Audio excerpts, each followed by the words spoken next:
Кусейин Карасаевдин өмүрү жана чыгармачылыгы тууралуу кызыктуу фактылар. Кусейин Карасаев Ысык Көл облусунун Түп районундагы Карасеке, азыркы Токтаян айылында 1901 жылы 5-январда туулган. Кичинесинен чоң ата, чоң энесинин колунда өсүп, кийин өз атасы менен энесинин колуна келген. Жакындары аны 10 жашында молдого берип, 1914 жылы Кара Колдогу Тузем мектебине кирип окуйт. 2 жылдан кийин Кытайга качып, калмактын балдары менен кой кайтарып, курсагын тойгузуп жүрүп, калмакчаны үйрөнүп алат. Бөтөн жерде 5 жылдай күн өткөрүп, уйгур, татар тилин үйрөнүп, кичине кытайча сүйлөп калган.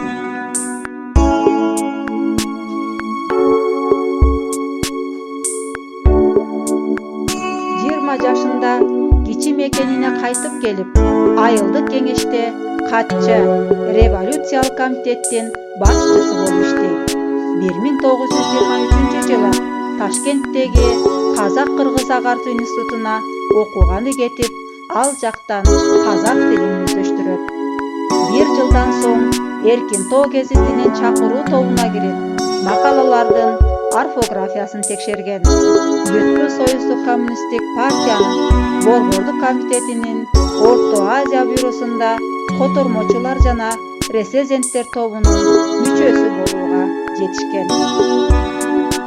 1926 жылы Касым Тыныстанов, Ишеналы Арабаев, Базаркул Данияров жана Осмонкул Алиев менен Баку шаарында уюштурулган түркологдордун 1 съездине катышкан. Кийин Чыгыш институтуна тапшырып, буруят, моңгол, араб, фарси, немес тилдерин үйрөнүп, кыргыз тилинен сабак берет.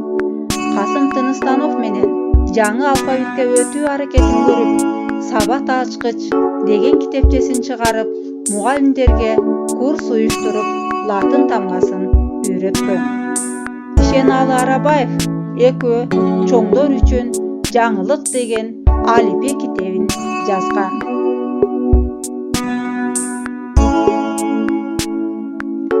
1931 жылы окуусун бүтүрүп, Фрунзедеги Тил жана Адабият институтуна кирип, адабият жыйноо боюнча инструкция жазып, элден сураштырып жүрүп, Ысык Көлдөн айтылуу манасчы Саякбай Каралаевди таап, Борбор калаага алып келген. Кусейин Карасаев баштан көңүлдөрдө Саякбайды оор татаал кезде алып келгениме азырда курсант болом. Элиме кылган чоң кызматымдын бири деп эсептейм деп жазган. Тоголок молдону нарындан чакыртып келип, чыгармаларын академиянын фондуна алдырган.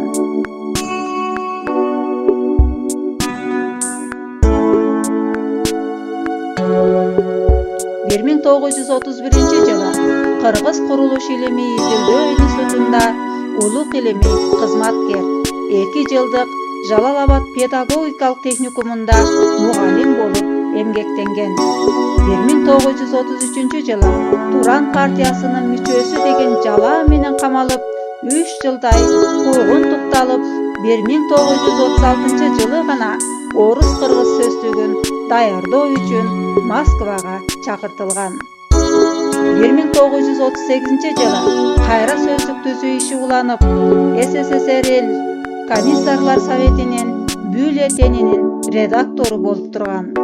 Согуш башталганга чейин Карасаев менен Константин Юдахин Москвада орус-кыргыз сөздүгүнүн үстүнөн иштеп, бир топ бөлүгүн бүтүшкөн.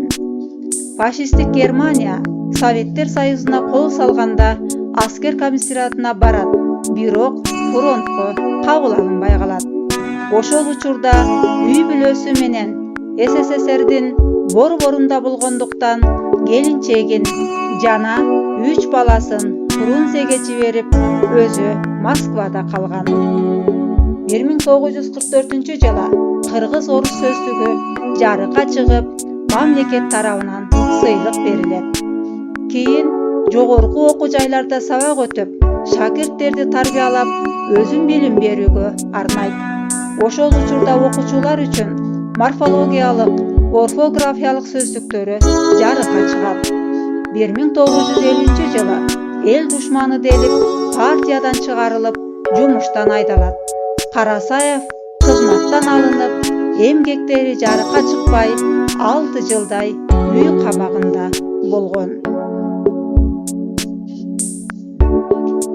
1956-жылы кайра партиялык билетин алып, Кыргыз мамлекеттик университетинде иштеп, шакирттерди тарбиялай баштаган. 1 даражадагы Манас орденинен 30 томдон ашык илимий эмгектердин, 20 басма сабактай макалалардын автору, 60 миңдей сөздү өзүнө камтыган кыргыз тилинин орфографиялык сөздүгү, орусча-кыргызча, кыргызча-орусча сөздүгү, накыл сөздөр, Кауснама аттуу китептери эл арасында Карасай сөздүк деп окулуп келет.